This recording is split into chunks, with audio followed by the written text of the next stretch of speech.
Welcome to Cine Game Verdicts. In this video I will go through 10 verified or playable Steam Deck games which I strongly recommend for you to try out as your next games. The list is not ranked in any way, instead they are games I have found to work really well and enjoy while playing them on the Steam Deck. For the number 10th spot, it's the latest Bethesda Softworks space adventure game, Starfield. With several updates from Valve themselves, the Steam Deck is now capable of running Starfield at around 30 FPS most of the time, while even being able to push to 40 FPS in interiors. So if you are craving that specific Bethesda feel a game has to offer, then Starfield is the perfect choice. The game has everything you could ask for, from improved RPG mechanics building on previous Bethesda games, space combat and shipbuilding, not to mention the improved gunplay as well, hundreds of different worlds and cities to explore, and many quests to be taken. Due to this list being spoiler free, I will only briefly go into each game listed here. It's for the real-time strategy fans, the Age of Empires franchise. They are all surprisingly a great fit for the Steam Deck. As a personal huge fan of them myself, I was curious to try Age of Empires 2 and Age of Mythology with custom community controls, and I was pleased to find how seamless the controls were, considering these types of games are usually played on a keyboard and mouse only. Using the trackpads as the mouse and the buttons assigned to keyboard functionalities, it's perfectly possible to play these games even up to the latest Age of Empires 4 with high frame rate and great battery life, depending on which title you play and your settings. The games each have fantastic, memorable historical campaigns, map editors, multiplayer functionality. How they work is usually you start at the lowest age and build your kingdom and empire up to transition to the next age while maintaining your resources and defenses against the enemy until you are ready to defeat them. For number 8, I put Gunfire Reborn.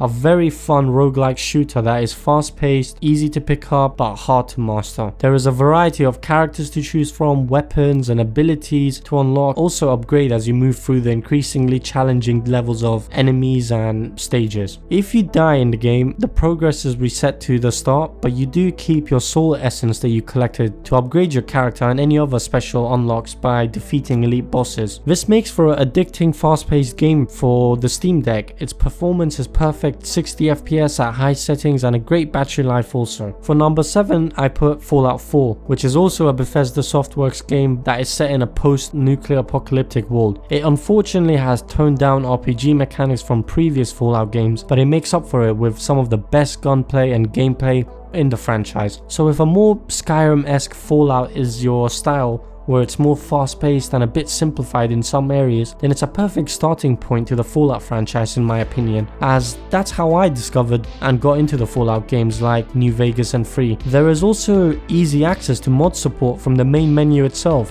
which adds free new content and improvements to the game itself, so you won't need to tinker around with Nexus mods or anything like that. Number 6 is, I promised, the last Bethesda game on the list. It goes to Elder Scrolls V Skyrim. I don't know what it is about Bethesda games on a handheld with mod support also available, but it just feels like the perfect home for them. You are the Dragonborn with a large expansive world to explore and many different factions such as the Dark Brotherhood, Thieves Guild, College of Winterhold, Companions, and even a civil war looming. The amount of content alongside all the ones added by the mods is seemingly limitless. It's a perfect game to just sink time into and shut your brain off, with that beautiful nostalgic soundtrack taking you back to simpler times. The Steam Deck is capable of running the game very well, even with loads of mods installed. I have done stress tests, which I will upload in the future, with many extreme mods that can affect even high-end PCs, but seeing the Steam Deck still stay above 40 to 60 is still very impressive. So make Todd Howard happy and get this relic from the past for your Steam Deck. Just one more time, am I right? For number 5 is Baldurs Gate 3. Hands down one of the greatest games of all time,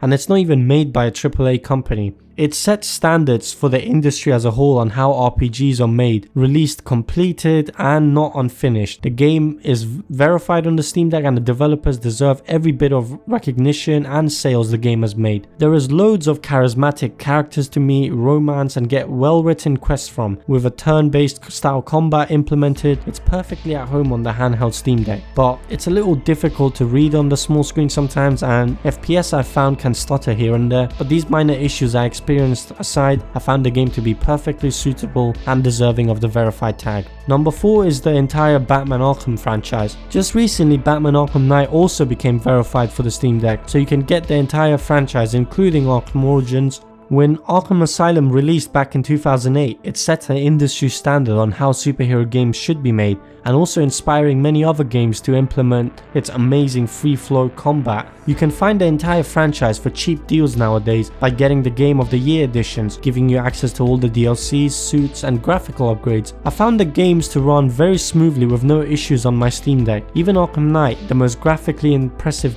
of all of them, runs extremely well if you cap it anywhere from 45 to 50 FPS and get a great battery life out of it. Number 3 is Persona 5 Royal. I'll also put in Persona 4 there as well. These used to be PlayStation exclusive games, and if you had a PS Vita back in the days, then you know how amazing the handheld experience was to play these. So to be able to play them now with higher graphical fidelity on the Steam Deck, it's the best way to experience them. How the games go is that you are a new student enrolled in an academy in Japan with varying reasons across the game. You start to form relationships with new friends, study, go out, eat in a restaurant, travel to demonic worlds with turn-based combat and much more. You begin also to unlock new personas, merge them, make them stronger. The games are very well written and can immerse you for many hours. The performance for both of them is smooth 60 FPS and on the highest settings, and if battery life is favored by you, then you can also turn down the settings a bit. Number 2 is Dave the Diver, which is probably the most surprising game I have discovered this year. If I didn't have a Steam Deck, I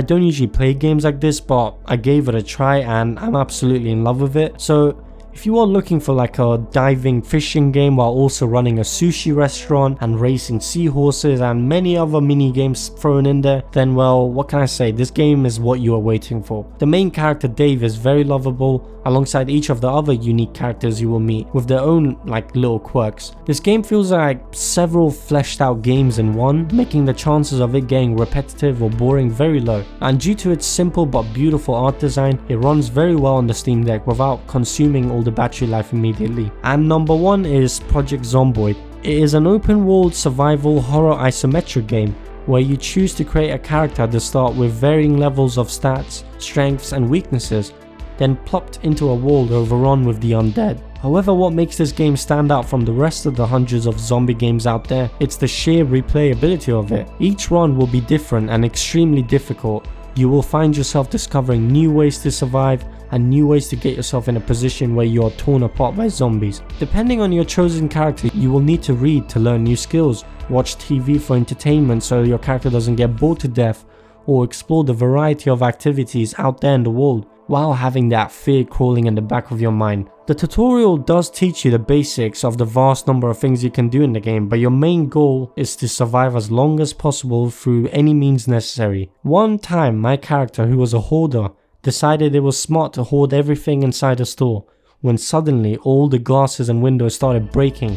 And here I am, moving slowly over encumbered and frantically dropping items one by one. I accidentally dropped my weapon, which I was meant to use to defeat those zombies, but yep, there I was met with a swarm of zombies. I had to sit there and watch as my character, which I had survived for days for, got ripped apart, living as a hoarder and dying as a hoarder on the piles of items that got him killed. The style of the game is perfectly suited for the Steam Deck as a pick up and play survival style type of game, and can be played with friends also. There is also mod support if the game ever gets stale for you. So I hope you enjoyed that list. I will be making more in the future. If you are into like video game reviews, movie reviews, news as well, and anything Steam Deck related, then yeah, hit the subscribe button, stay tuned. I'll see you guys on the next one.